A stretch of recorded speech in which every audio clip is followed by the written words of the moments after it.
the big heavyweight fight right now that is got On stalled hold. recently with Tyson Fury and Oleksandr Usyk.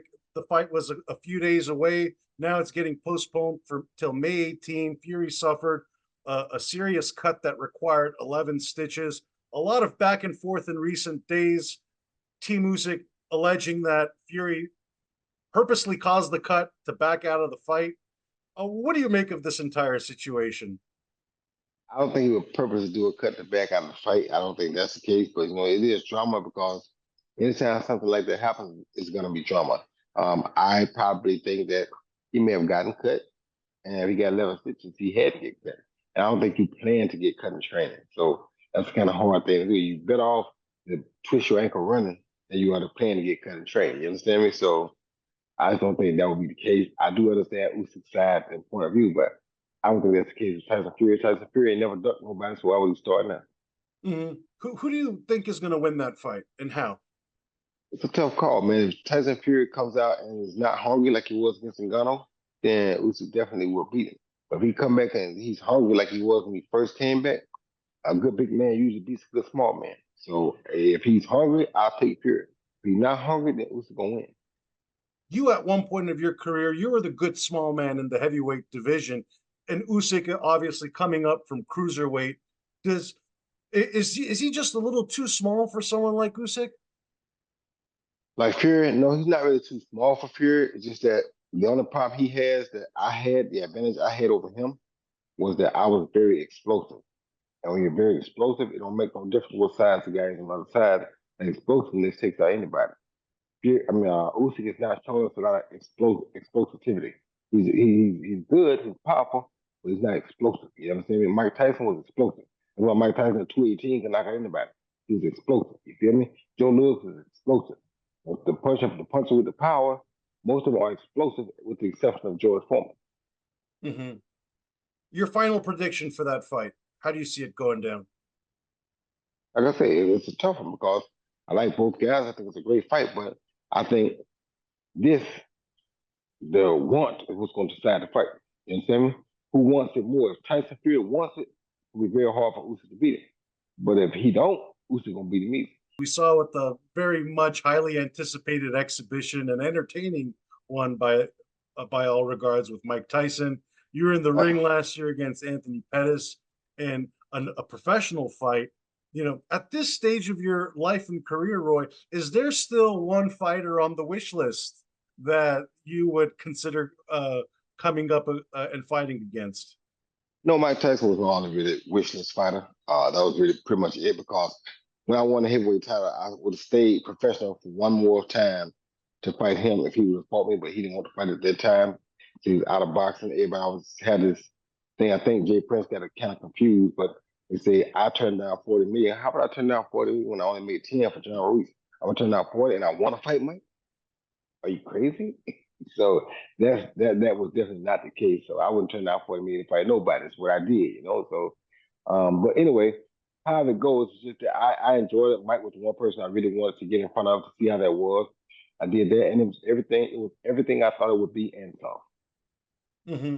But are you officially retired at this point, or would you consider another opportunity if it was the right one for you? If it was a good opportunity, I probably would because I love getting in shape. I love to go through the training camp situation. I love losing the weight. I'm always too fat in the weight, so I love losing weight. It forces me to lose weight. I love that. So, if something came along that was good, why not? They're gonna pay you $25 million to get in shape and come to Saudi Arabia to fight somebody. Heck yeah, they're gonna pay me to go, beat somebody that I want to beat. Yes, sir. Do you think you could beat a top 15 heavyweight today? Top 15, hell yeah. Hmm. So you I would ain't the love goat to for no reason. be on perhaps one of these shows. We saw these super heavyweight cards. You would be front All, and center all, on that. all if it was the right money. If it ain't the right money, it take me too much to get in shape to do that. If it was the right money though, I would get in shape and do it. But if it ain't the right money, why? Roy, you've turned your legendary career into one of a promoter and trainer now. Congratulations on another successful show with Andrew Murphy and Mandeep Jangra. And now you're getting ready for another show coming up here. Can you perhaps provide some clues as to who will be headlining that fight? I probably have Andrew Murphy headline again. But they said they wanted it from Watt, and I'm gonna try to bring her this time if I can, if possible. If not, I'll probably bring another young protege I have, a young girl named Jada Brown. She's just now about to turn pro. She's very exciting. Um, there are a few guys I may bring Django back because the crowd seems to like Django, so I may bring him back. I think he's probably if Murphy don't headline, maybe let Mandeep headline because people seem to really like Mandeep. I told him he was gonna be very entertaining, which he was, and all in all, those were two of the better fights that I've seen in a while. Two of the better fights that I promoted, and I got to give the matchmaker a lot of credit for that as well. Keith Ware did his job on the matchmaking, so I'm looking forward to it. Ed did a great job putting everything together. Greg Fritz always helps us out with that casino, helps us get things done, and I couldn't do it without those guys. Absolutely. And, for fans wondering, at this stage of your life, what is the passion that keeps you going, that wants to make you be a full-time trainer, wants to make you be a full-time promoter? We still see on certain broadcasts here and there. Well, what is the passion that keeps you driving? The fact that God blessed me with this gift in boxing, and to just sit on the gift and not try to share it or give it to other people, it would be to me not really doing what God wants me to do. Because why would God give it to me if He didn't want me to share it? You feel me? And it's like if you share, if you help somebody else become anything in life, that anything, if you make a person feel better about themselves, you succeeded. But everybody don't have to be a world champion. If they just can better themselves and feel good about their improvement, you succeeded. So it's like it's not about making a world champion out of everybody. You're not gonna make a world champion out of everybody.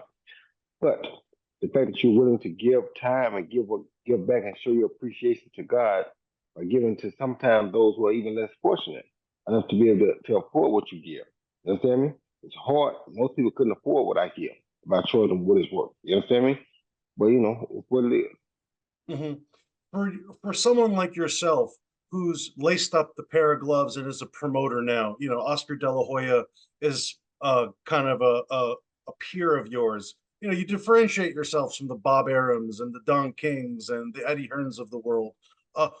What is the difference between a fighter being turned a promoter that perhaps just a regular old promoter doesn't understand? Well, a fighter turned promoter understands all the bad things that he hated about a promoter.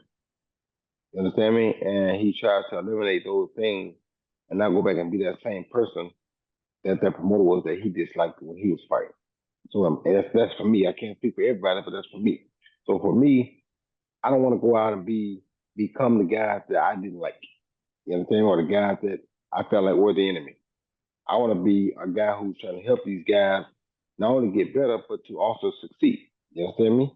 And it's like that's why like when this fight happened last time, it was like, well, you got any words for Mandeep or Andrew's opponent? No, I don't do that. It's a boxing match. I'm their coach, but I'm not there to fight for them.